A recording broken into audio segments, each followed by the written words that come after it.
साथियों नमस्कार।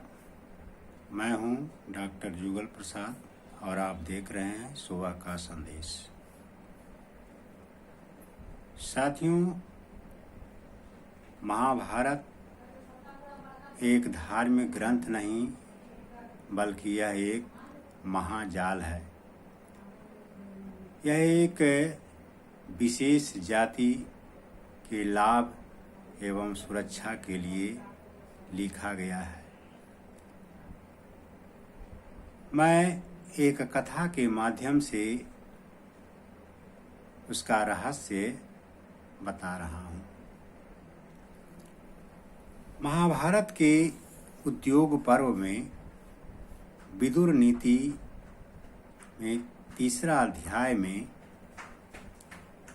एक कहानी कहा गया है।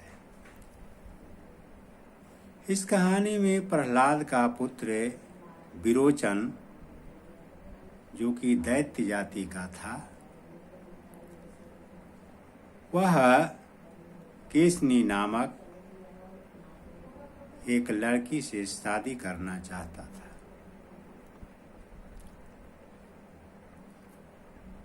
केसनी ने विरोचन से कहा कि विरोचन, तुम बताओ कि ब्राह्मण श्रेष्ठ है कि दैत्य? यदि ब्राह्मण श्रेष्ठ है तो मैं ब्राह्मण से ही शादी करूंगी। तब विरोचन ने कहा कि केसनी, मैं प्रजापति का श्रेष्ठ संतान हूँ। मेरे सामने देवता और ब्राह्मण क्या चीज है? तब केसनी ने कहा कि ठीक है, सुधन्मा को आने दो। सुधन्मा एक ब्राह्मण जाति का लड़का था। कुछ देर के बाद सुधन्मा वहां पहुंचा तो केसनी अपने आसन से खड़ा हो गई। विरोचन अपने स्वर्णमयी सिंहासन पर बैठा रहा। जब सुधन्मा विरोचन के पास पहुंचा तो उसका आसन को केवल छू दिया और कहा कि तुम्हारे सिंहासन को मैं केवल छू लेता हूं, तुम्हारे साथ इस पर बैठ नहीं सकता। यदि मैं तुम्हारे साथ बैठ जाऊंगा तो हम दोनों समान हो जाएंगे। विरोचन दैत्य जाति का था और सुधन्मा ब्राह्मण जाति का था। इतना बड़ा छुआछूत इस महाभारत में किया गया है। तब विरोचन ने कहा कि तुम्हारे लिए तो पीढ़ा चटाई कूस का आसन ही उचित है।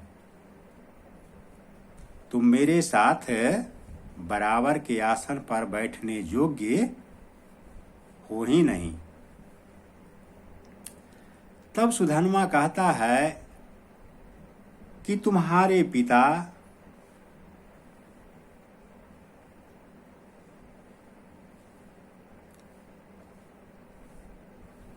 तब सुधन्मा कहता है कि पिता पुत्र एक साथ अपना आसन पर बैठ सकता है। दो ब्राह्मण एक साथ बैठ सकता है, दो क्षत्रिय एक साथ बैठ सकता है, दो वैश्य एक साथ बैठ सकता है, दो शूद्र एक साथ बैठ सकता है। परंतु दूसरा कोई दो व्यक्ति परस्पर एक साथ नहीं बैठ सकता है। महाभारत काल में छुआछूत का इस तरह का प्रचलन था। और यह भी कहता है कि तुम्हारे पिता प्रहलाद नीचे बैठकर ही मेरी सेवा किया करते थे। तुम अभी बालक हो, घर में सुख से पले हो, अतः तुम्हें इन बातों का कुछ भी पता नहीं है, यानी ऊंच नीच का तुम्हें पता नहीं है। तब दोनों के बीच बाजी लगा। बाजी किस चीज का? कि दैत्य बड़ा है कि ब्राह्मण बड़ा है। दोनों ने इसके लिए प्राण की बाजी लगा दिया। तब दोनों विरोचन के पिता प्रहलाद के पास पहुंचा।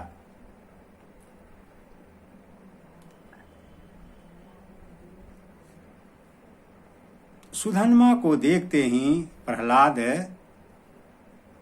उनका स्वागत किया और कहा कि तुम्हारे लिए सफेद गौ खूब मोटी ताजा करके रखे हुए हैं।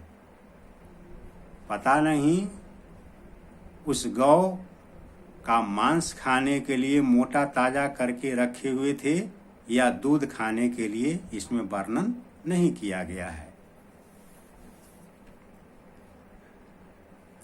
तब सुधन्मा ने कहा कि पहले यह बताओ कि ब्राह्मण श्रेष्ठ है कि दैत्य श्रेष्ठ है। तब प्रहलाद ने कहा, विरोचन, सुधन्मा के पिता अंगिरा मुझसे श्रेष्ठ हैं।